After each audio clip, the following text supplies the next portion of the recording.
Welcome to Let's Talk About It with Daisy Gates. So today we're going to talk about this here music that a lot of people are supporting. You support it, and then you get in your feelings when you consume too much, and you see that is affecting what's happening in the community on both sides. On both sides, the female and the male. And I'm talking to the melanated people who we call ourselves black, whatever you want to consider your black, indigenous people of color. Yeah.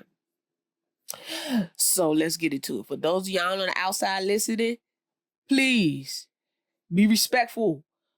If you don't need to speak on this, you don't need to speak on this. You don't need to put nothing in my comment section. If you in your feelings, please don't come in my comment section. Especially if you have a channel and you have a name and you don't have that posted on your YouTube channel at all, you will be blocked. You most definitely will, because I don't got time for the disrespect. You can't come up in my space, up in my house, and being rude and disrespectful. Sometimes you just need to sit down. Sometimes you shouldn't even much be invited into the listen by the window. Okay, let me calm down. All right, so let's get into this important conversation about I wanted to talk about how people don't support good music in the quote unquote, this is the word I really do hate, the urban community. And the reason why I'm using these terms because this is what y'all familiar with. Okay. But support the ratchet feel that the music industry allows. Okay. And I noticed that a majority of black artists are too sexualized. They either are too sexualized or they talk about sex. It's on the male and the female side. Okay. So these are some talking points I'm going to talk about to let people see that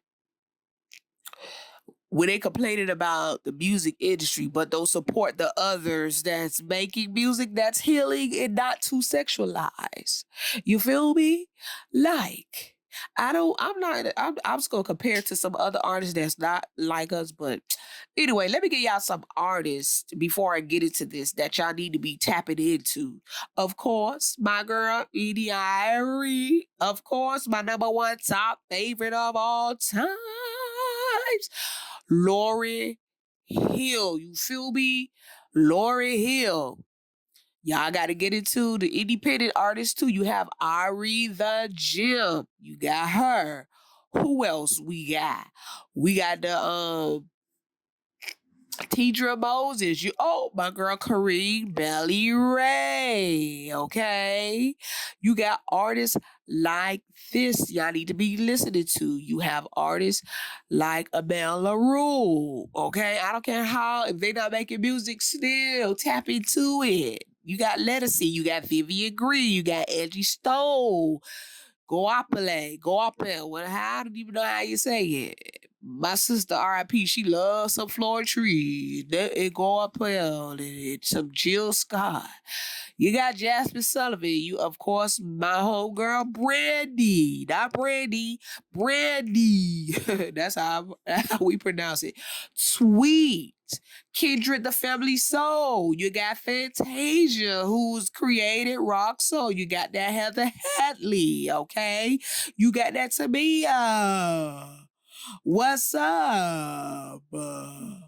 Okay, did I say Layla Hathaway? Those type of people. We have all of these great people, and I'm going to come back with some independent artists. There are other artists I can't think of right now, but when I had what it called, when I had iTunes, I had a playlist, but I can't pull a playlist up because I don't have it either. I don't have my account signed in on any of my laptops that I'm on right now or on my iPhone. But yeah, so when y'all put in playlists, if y'all want to find and support any artist, sometimes you could just put on the playlist of a certain artist. Say you put on the playlist of Tweet, you'll find some independent artists that'll pop up. Indie Irie, you'll find some indie artists that'll pop up under under that playlist of that artist. So the best thing I know that I had was the app that I used to pay for was Tidal. Tidal was good for that. I ain't even gonna hold you now. That part right there, title, that's one thing I can't give that title app is that they have a lot of indie artists that will pop up under your playlist. You be like, oh, hold on, wait a minute, who that is? You gotta stop and look at who that is and add them to your playlist or press favorite. Even iTunes is good for that too, but more of a title is good with filtering in independent artists. iTunes, they cool too. When I used to have iTunes, they had pop. Matter of fact, I had purchased some independent artists music. That's why I'm kind of low key can't find it on my computer, but I just want to sign in. But trying to sign in with Apple to iTunes, trying to connect. I don't want to connect to all my stuff. Y'all know how that goes. But anyway, let's get into these talking points because I ain't trying to be here all day on this little podcast talking about the music. So for reference, let's get into the music reflects what's consumed. This is very important. What you consume is what you give into. Okay? When you're feeding the beast. Many people complain about the content of the mainstream music, but particularly in the urban community, I'm going to say this again. You need to recognize that there are listening habits directly shaping what is produced. So just remember that. A high percentage of y'all are part of the issue. And the industry follows the demand. So more conscious support of positive healing music can change what's popular. Uh-huh. And a lot of times people pay for rotations and things like that. Anyway, next, sexualization in the music industry. So it is it's undeniable that many Black artists are overly sexualized by the industry, which perpetuates how you say that word? Man, y'all know what I'm trying to say. Cause I'm tired. I had a long day. So this perpetrates harmful stereotypes.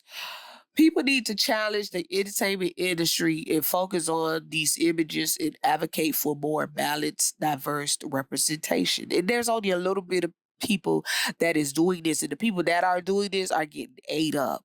Like y'all are causing them to drown as far as they're being the only one in the midst of all the people who are supporting this ratchet, dark, out of control music. The frequency of music really affects how one act. And it's a fact. Now, I'm very diverse in my music. I am very diverse. Give me some Celia Cruz. What is nah, but for real, I am universal with my music genre of music because I know that music frequency really balances things out. Like when you seeking some gospel music, how you feeling? Okay. When you listen to jazz music, how you feeling? Okay. When you listen to the blues, how you feeling? Okay. The blues ain't really the blues. The blues is really somewhat expressing deep down inside how they feeling. My cousins, as a matter of fact, y'all going on over there. That's another artist y'all need to support. My cousin, Kat Riggins. Matter of fact, I'm going to put her website in my description box where y'all need to go support that. Okay? All right. Let's get into the next one. Healing music exists, but it needs support. Music like mine needs support. Okay? It's like a lot of times these artists are creating so much beautiful music. And then you even have artists mimicking some of the mainstream with this ratchet music. You can have that. That's ratchetness. Every now and then you get a little soft touch of ratchetness, but sometimes, but now it's just getting oversaturated and getting out of control. And I'm tired of seeing it. I'm just tired. I really am. I need for the whole time. There are plenty of Black artists, Black indigenous people of color that's creating music that promotes healing, positive messages, and community upliftment. But they don't receive the same level of visibility or financial backing. And that's the thing. Some of these artists are out here paying for their own things. And they created GoFundMe's. Why you think they got to sell merchandise? Like I have stuff on my website. I try to do my best to put it out there every now and then. I got shirts. I've been had these shirts, happy to be nappy. That's my brand, happy to be nappy. Because people swear I don't like the hair type. They will be quick to call me nappy headed. But do I care? No, because guess what? I'm happy to be nappy. I'm happy what God gave me. The financial backing, when y'all see artists selling stuff, or when they say go download their music or even play their music, yeah. So this is often because their music isn't as widely consumed. So people must intentionally seek out and support these artists. Okay, y'all got to support these artists because it's real in the field. The next one is cultural power of music. So let's get to history. Historically, music with Black communities has been a tool for healing, resistance, and spiritual connections. So the importance is to return to the roots and recognize your music as a powerful force for change rather than merely a source of entertainment or escape. Got it? Yeah. Because music is that tap, tap, tap in. Different frequencies of music once again. Let it tap in different hertz of music make you feel make you act high, make you act out of control. Okay. Now the next one is industry algorithms and corporate control. So the music that gains the most traction often reflects what major labels push for profits. Let me say that again. The most traction um, when y'all support the music that gains the most traction, often this reflects what major labels push for profits. Y'all love a shake a booty up in the air twerking thing, and so many people come out the same thing. I'm like, y'all don't get tired of that? Like, golly. Even when I was young, I used to be. I mean, I love do little doodle brown every now and then, but that wasn't really my thing. Cause you try to get where you fit, it is the fit wasn't fitting. You know what I'm saying? And the unfortunate part is that conscious and healing music doesn't always get the same promotion or radio play. So y'all can disrupt this by actively sharing and streaming artists who make music with positive messages. Share it with the children that you know. You know what I'm saying? Anyway, the next one is self responsibility. It's so easy to complain about the negative or harmful music that dominates this the mainstream or the radio stations. But the feds, y'all must take responsibility. Y'all need to take a responsibility take a responsibility by choosing to support alternatives, okay? These should be the ones to help uplift artists creating art that represents love, unity, and healing. All right. Genuinely support these artists. Genuinely support them.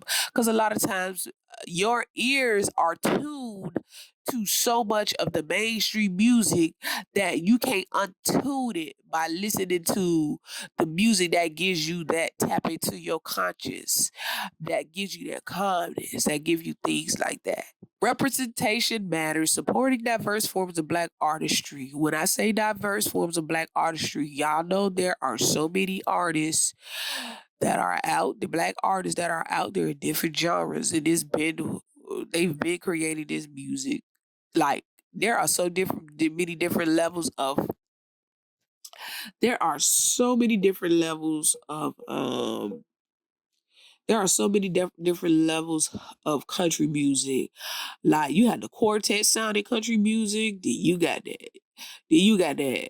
You got different demographics of the country music. Like there's so many genres of music that we have created. The genre of music that we created are in other cultures that they're singing in different language, they're rapping in different languages right now.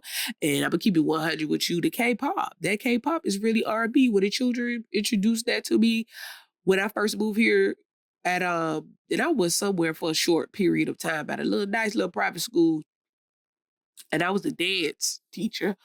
And they was like, "Oh, listen to this." I said, "That sounds like R&B." Basically, it's just old school 90s R&B being replicated in another language. You know what I'm saying? So anyway, let's get into this last thing is that representation matters. Let's say that again.